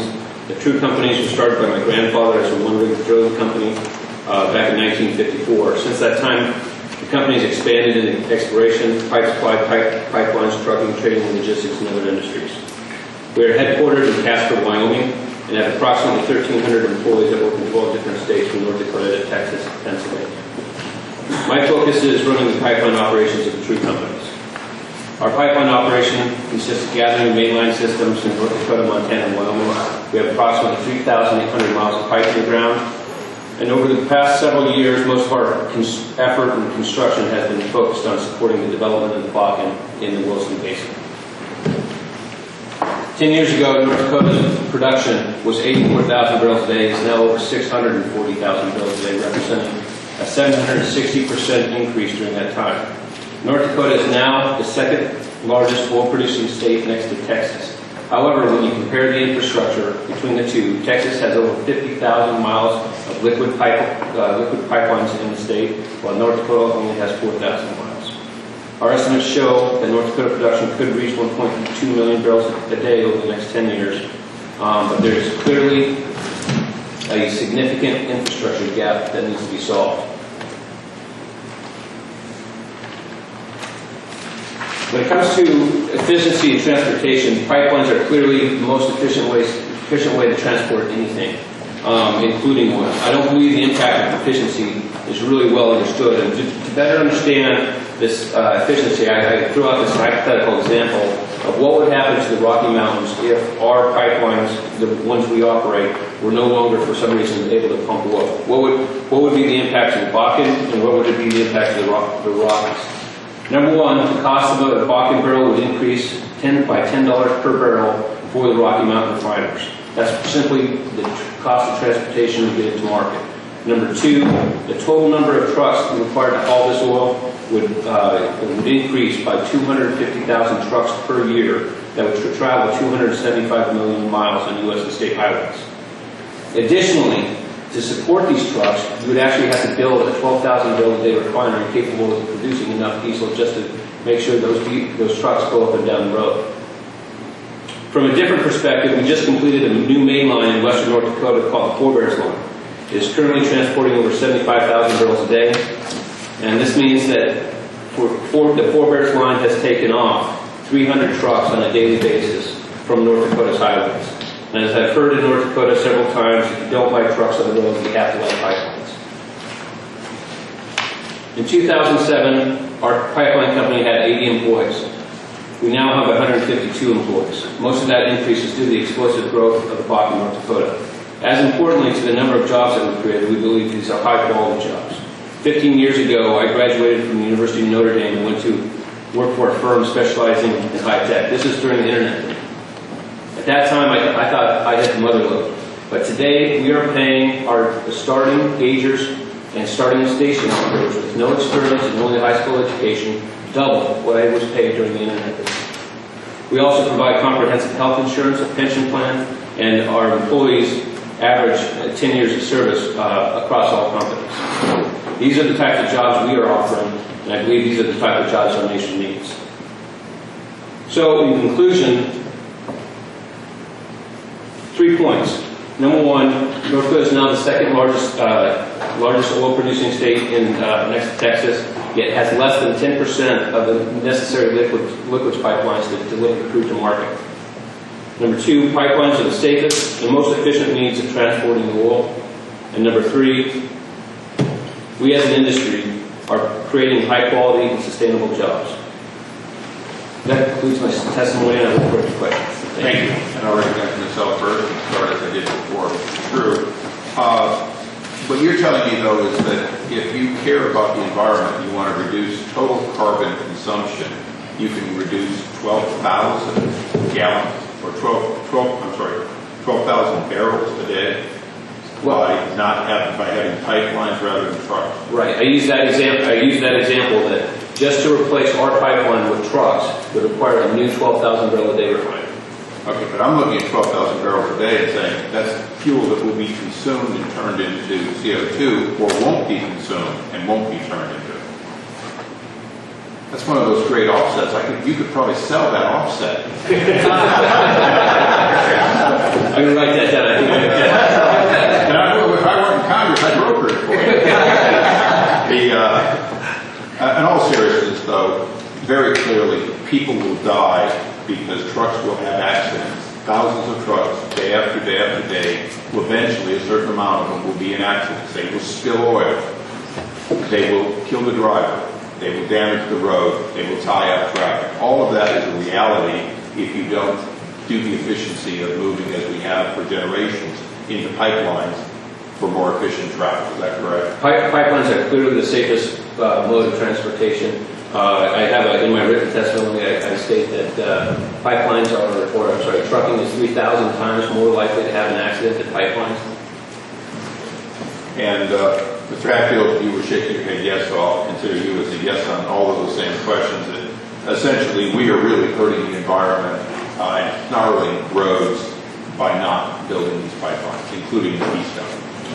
We're in the southeast corner of North Dakota. If we were in the northwest corner of North Dakota, you'd see the impact of the trucks on the roads out there.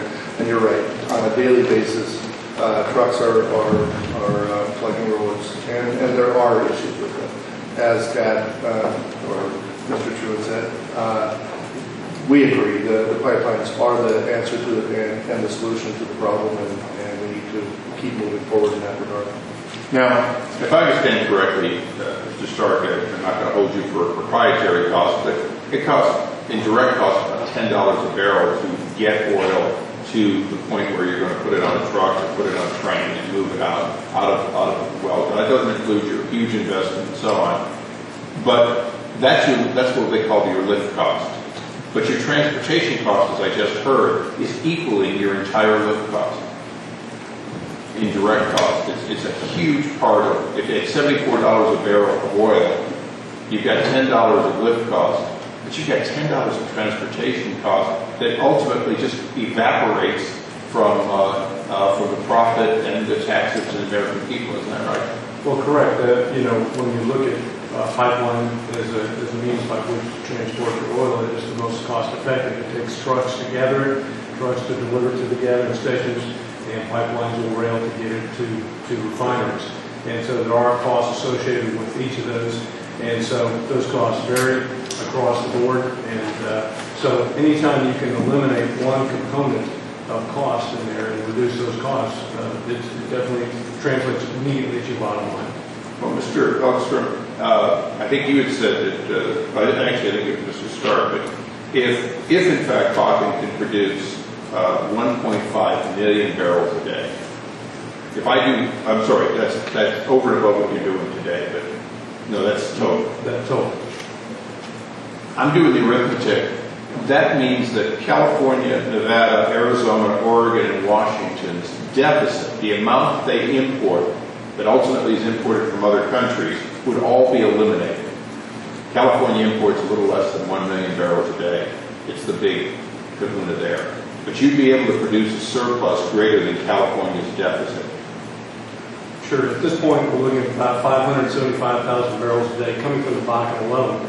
And so if you were to look at the growth in the Bakken, you'd be looking at an incremental 1 million barrels a day approximately by late 2015, some say 2020 in that range, but that's the level of impact the Bakken production can have. And my understanding is that we give to foreign countries, some of them hostile to us, about $300 billion a year to buy oil. Correct.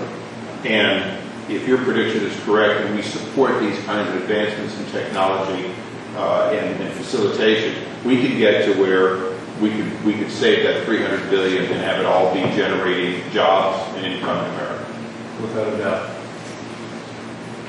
Now, I'm going to stress the most important point, I guess. You're obviously an expert, Stark, on the Bakken reserves.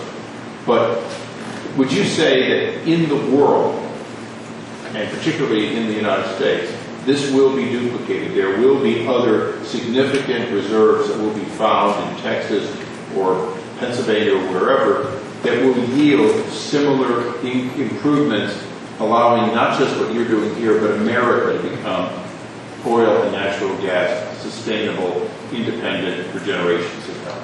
Yes. At this point, there are over 20 basins in the U.S. that have resource plays within them. And each of these resource plays, they vary in their oil content, but those basins, most of these basins do have some degree of oil production will come through production there. You'll even have liquids in the sense of stripped from its gas, but in particular the crude oil and condensate that's produced at the wellhead is associated with most of these fields. When I say the Bakken field is unique, it's unique in the sense it does not have a gas lake to it, and it is truly an oil field. 85% of the product that comes out of the Bakken is oil. These other fields, like the Eagle Ford, does have a particular window in which oil is the main product, but that area is also tied to areas of gas, and so you have a bit higher gas production. But conventionally, I think about people who say, if gas prices are too low, let's try to drill for oil and avoid the gas. And then sometimes it reverses depending upon where we are over the last couple of decades. My colleagues will indulge me for one last question. When you were a geology student, I presume that you studied the world as it was in oil based on the known pools, right? And the president says that we only have 2% of the world's reserves, we consume 20%, that in fact it's a scarce resource.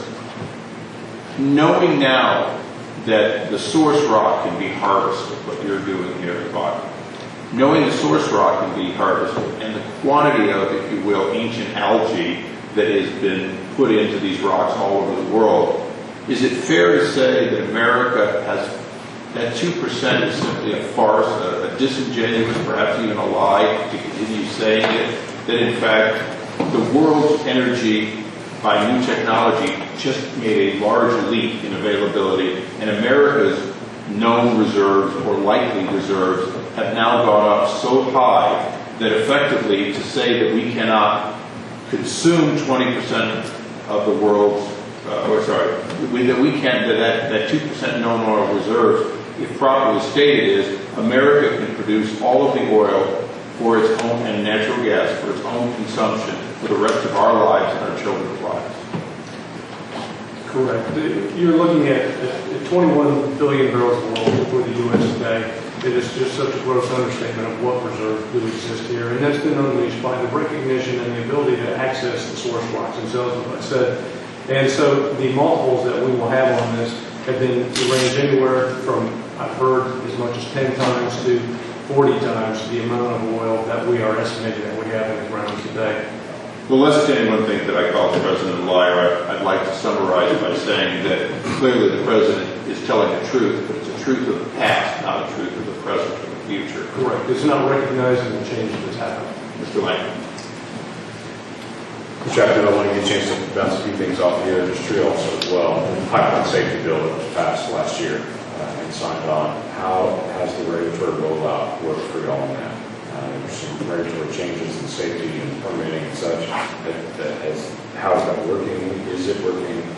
What do you know at this point? I believe we all understand that one of the keys to being successful in permitting and continuing to build pipelines is to do that safely. From the standpoint of the bill itself, we're working with what's in it to apply that to our situation and our pipelines and ensure that we're keen on the development and the necessary points that we need to follow within it. I think overall it's a good thing. We need to make sure that we're towing the line with regard to it.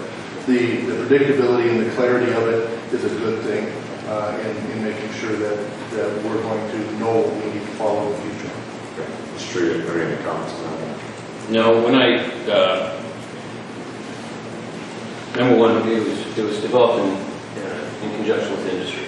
Right. So, and that was helpful. Number two, anytime I look at the regulation, I call it 3 C's. It's clarity, common sense, consistency. Those are the 3 C's that I deal with, and I think that is all of them. Terrific. Chuck, again, you flipped the direction of the seaway.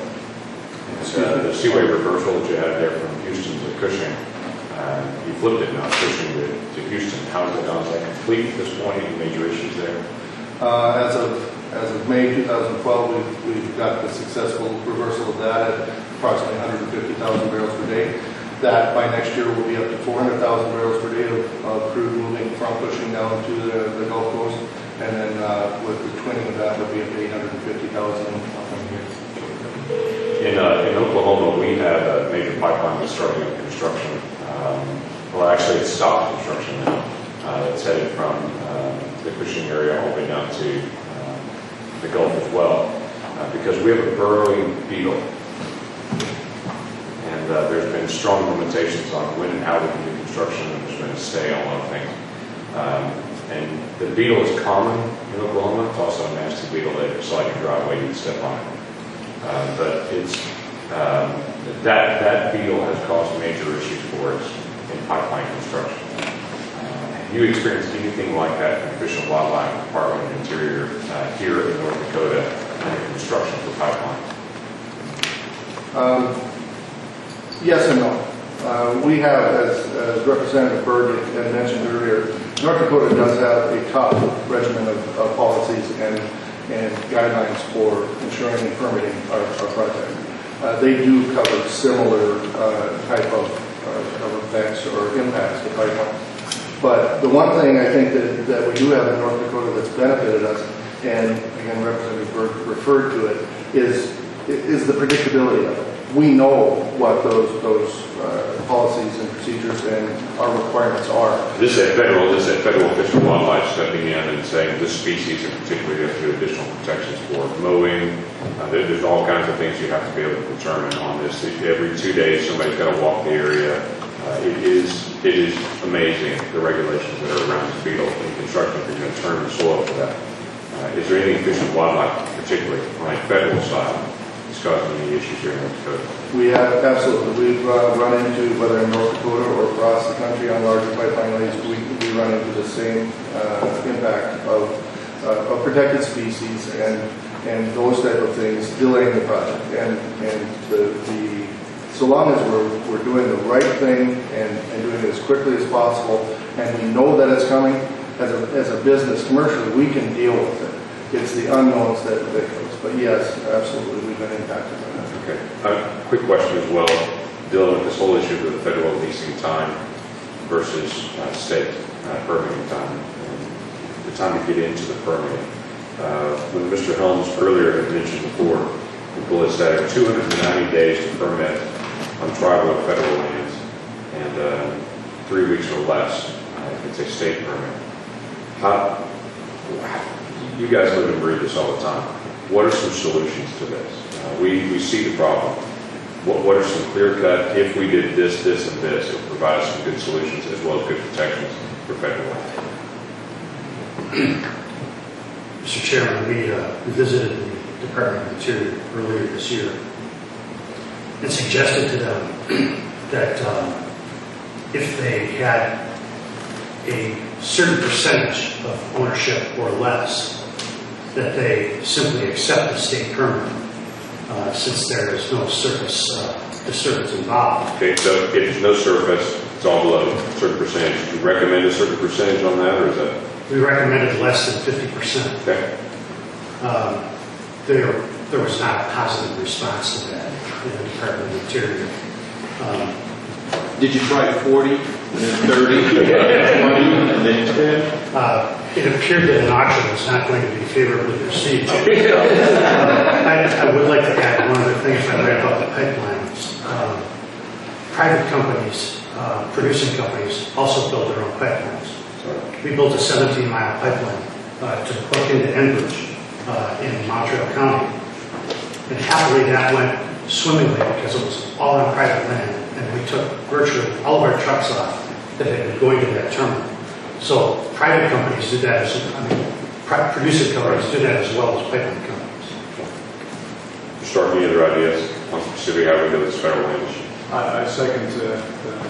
Exner's recommendation there. If any time we can avoid duplicating permitting processes that do not need to exist, we need to eliminate that. The state does an excellent job of regulating and forming units, basically take care of the permitting process, and I don't see the need for the federal involvement where federal lands are not involved. Thank you. Mr. Trevor.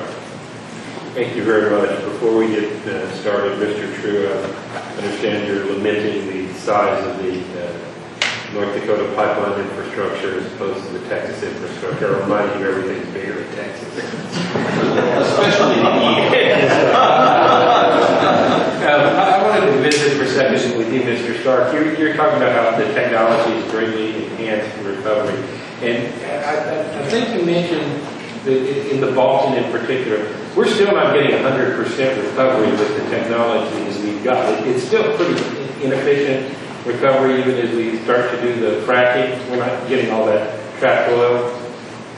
No, by no means are we getting anywhere near, and nor do we ever get anything near 100% of it well out of the reservoirs. What we're looking at here is really, I put an exhibit in here that shows essentially, the field itself, the reservoir as we see it. And if you consider, most times you're looking at in reservoirs, you're going to get between 8% recovery, 8 to 15% recovery out of a reservoir on a conventional reservoir on a primary basis. Here, we're talking about very, very low porosity permeable rocks that you're getting less than 5% recovery. And now, and 10 years ago, you'd have gotten 0% recovery out of that. Correct. So as the technology has improved, that percentage of recovery, I guess you consider fracking a secondary recovery method. Well, it's a new technology. It allows us to access oil that was essentially immobile in this reservoir by conventional means. And so right now we estimate that we're getting maximum 5% recovery out of the reservoir using this technology. And we think, as technology advances, we'll be able to get significantly more because with just the sheer volume of oil that's in place, 900 billion barrels, 1% increase in recovery equals to 9 billion barrels.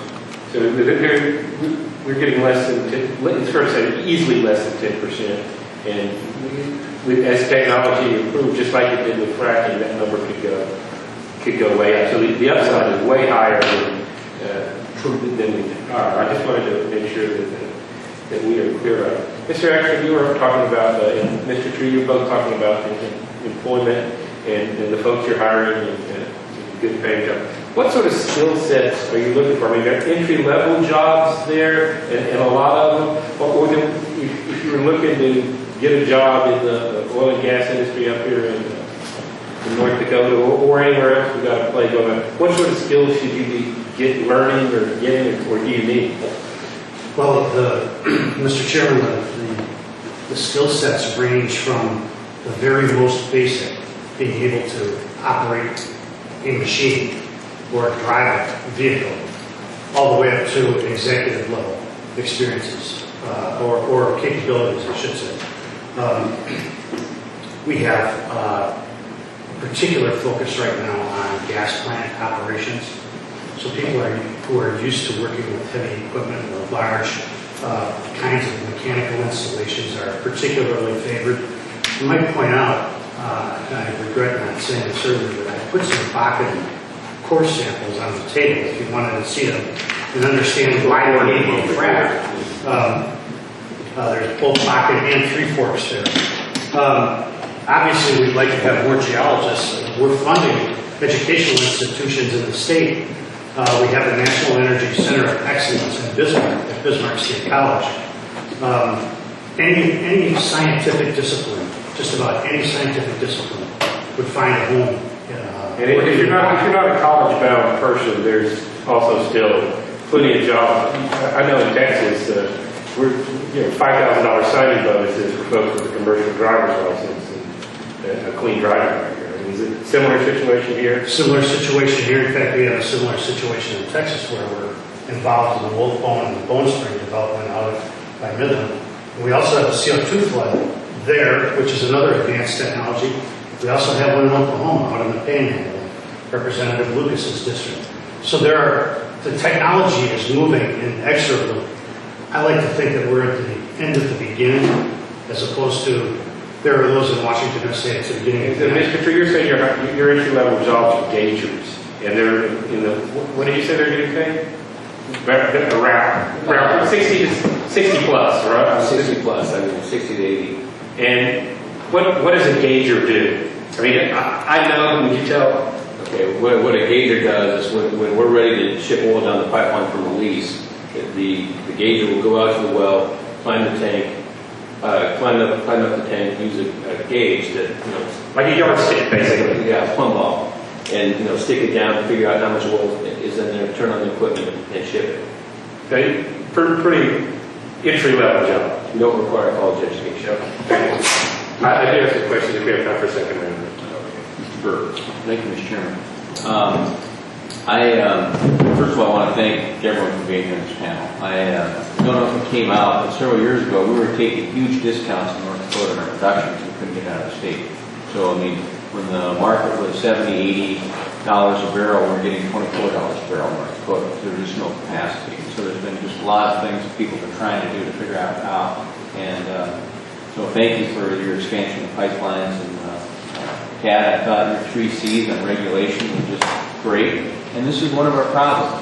We talked about Keystone Pipeline. And obviously in the House, we've tried several different ways, time and time again, to get that approved. And it goes to the Senate, even the last Highway Transportation Bill, and it's not part of the Highway Transportation Bill. I mean, Senator Reid has just continued to block that. And I guess that's kind of one of the things that, again, you look at the president saying, we've crossed all the boxes, crossed the T's, dotted the I's, and he makes a ruling not to allow it to go forward. I mean, this is that uncertainty that you're talking about in regulation. This is the challenge that you've got. All the money that goes into planning the pipeline before you actually start to build it, let alone have it done and start earning income off it. I mean, these are all challenges that if we get this certainty in, we can make that happen. I wanted to kind of just mention one thing that we did in North Dakota, and that is the pipeline authority that we acted. And I don't know if anyone's doing that, but we set up a special state-backed pipeline authority that says if we want to put in a pipeline, the state will help finance or sign the dotted line for the loan to do those things. And so, I mean, that's out there. Because it saves your state money. Absolutely, absolutely. And if there's not one entity that can get the financial backing to do the pipeline, if someone pulled together, that we would basically sign a note for them to do the pipeline. And we did the same thing with the transmission authority years before for coal and electricity. I wanted to just talk, Mr. Stark, just to kind of touch on, I think this is a renaissance that's going on. I mean, we're actually going into the source rock, and rather than waiting for this pool to develop, we're tapping into that source rock. I've heard the word that this is a renaissance in energy development, and I really think it is. When you think about our precision, horizontal drilling and what we're doing. We talked back in '94, 18 years ago, we were working on this horizontal. Your company has been a real leader in this. And I'd like if you could just share, this is not something that just happened overnight, but what you went through to try and crack the code on the Bakken and why this is kind of here to stay, depending on the price of oil and the regulations. Sure. Well, it has been an evolution that had started back when I guess we first met back in '94, and at that So time. he's not new to trying to help North Dakota do well and succeed? No, he has been an advocate for sure for quite a while. But we, horizontal drilling was just becoming a process that was being available to onshore operators. It was really starting to happen in that time frame. And at that time, we weren't really looking at drilling horizontally and fracture stimulating wells. We were just using horizontal drilling to harvest the rock. But yet it was very expensive, very risky, because it was new technology, and we were basically on the leading edge. And what we did is we actually worked together with the state. The state actually put a tax incentive in place in '95, actually, that allowed us to basically incentivize us and other operators to go out and apply horizontal drilling in North Dakota. We went ahead and we did that, and we actually found a very large field in North Dakota called the Cedar Hills Field, and that's probably 250 million barrels of oil ultimately produced.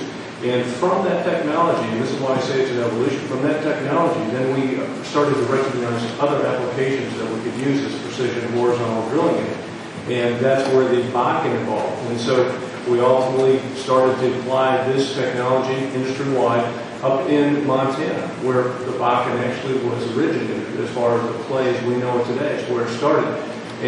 But the trick there was saying, okay, horizontal drilling would tap into this rock and allow us to get oil out, but it still wasn't at commercial rates, so what could we do next? Fracture stimulation technology applied to it. So then we found that worked in Montana. So if it worked in Montana, gosh, it could go over into North Dakota. And so it's an iterative process of learning and gaining knowledge as we continue to get better and better at the technology we've got and what it's done. And it's not just in North Dakota, it's happening across the country, but this technology, because we've gleaned technology out of Barnett Shale, for instance, and technology that was gained there, and applied that up here. So we went from doing horizontals and open hole completions, as we call them, to then staged fracs in North Dakota, which was required, because when we went and took the Montana model and applied it to North Dakota, it did not work immediately. It did not. We had to find another key. So each time we continue to tweak and work and grow our technology and our capabilities to tap into these remarkable reservoirs. When I was in school, I was not taught that these were ever rocks, or reservoir rocks. They were source, seal, never reservoir rock. And today, that's what we're tapping. And if you consider these rocks generated the oil that we produce today, by conventional means, but yet about up to 95% of the oil still remains in these rocks, there is a huge resource of oil and gas in this country and worldwide that can be tapped with this technology. So it's an evolution. It's not like we become, this didn't happen overnight. This evolved over a period of, we're talking 15 years, 20 years of technological advancement that's taken us here. And you have to really admire the ingenuity and the persistence of the domestic independent energy operators for the effort and the time they put in and the money they've done to put into this, and efforts like support like we had in North Dakota from the tax incentive for horizontal wells was just instrumental in us kicking off our program up in North Dakota. And today we're the #1 producer in the Wilson Basin, and which includes North Dakota. And I also mentioned too, at that time when we were looking at horizontal drilling, it was kind of a novel thing. It was really kind of going on up in Saskatchewan, but in North Dakota, it was just barely starting. And today, 99.5% of the wells drilling today are horizontal. So, Excellent. Following up on that, Stark, you're working for Continental. What countries do you operate in? United States. No other countries. How many employees do you have? We're right around 700. And growing. Grown substantially during the last few years. So when we in Washington talk about big oil, is that you? No. So you're 700 employees, founder, CEO, still at the helm. You've been with them for decades. This is one of those sort of big family businesses in a way. Yes. It's, Mr. True, you're sort of the same boat, aren't you? Big family business kind of. Yeah, we are family business. Did kind of drag you back from that high-tech job when the bus came. Easy to drag. The reason I ask is, we haven't talked about it here today, but in Washington they're all constantly talking about subsidies. And the word subsidy is pretty easy to put in, but just for each of your companies, and just to start with you, your company pay taxes? yes. You pay royalties when you're on federal land? Yes.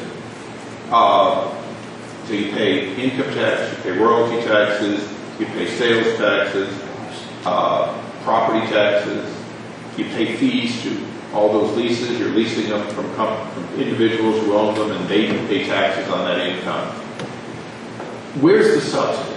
I mean, I'm here from Washington. I just want to know where is what is it we subsidize from Washington to your company? It's a very good point. There is no subsidy for this industry. Now, do we let you eventually take your investment and as it depreciates, write it off? Correct. Is that what's often called a subsidy in Washington? I've heard it called that. So I just want to understand, because my undergraduate degree was in accounting, even though I worked in electronics as an engineer. I still try to put everything down to something .2 decimal point and 2 zeros. When we often talk about subsidies for your form of harvesting, often called manufacturing, but harvesting of this oil, what we're really doing is we're saying you put your money up at risk, and if it busts, then we'll let you write it off and not pay taxes on the money you invested in what yielded you zero. But if it yields something, we'll let you depreciate your investment over time. Is that right? Correct. So it is possible for you to actually pay taxes on income that is less than your carry cost of your investment.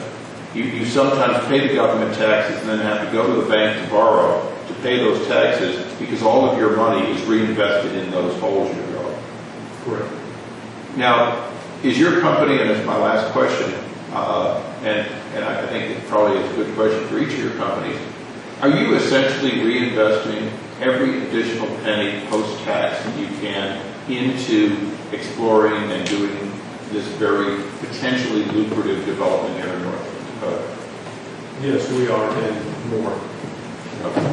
The same with us. We will, our capital expenditure budget this year is $1.9 billion, and our cash flow is projected to be about 1.8 or 1.75. That is accurate. As far as subsidies go, we're still looking for our first check. It hasn't arrived. You haven't gotten a check? No.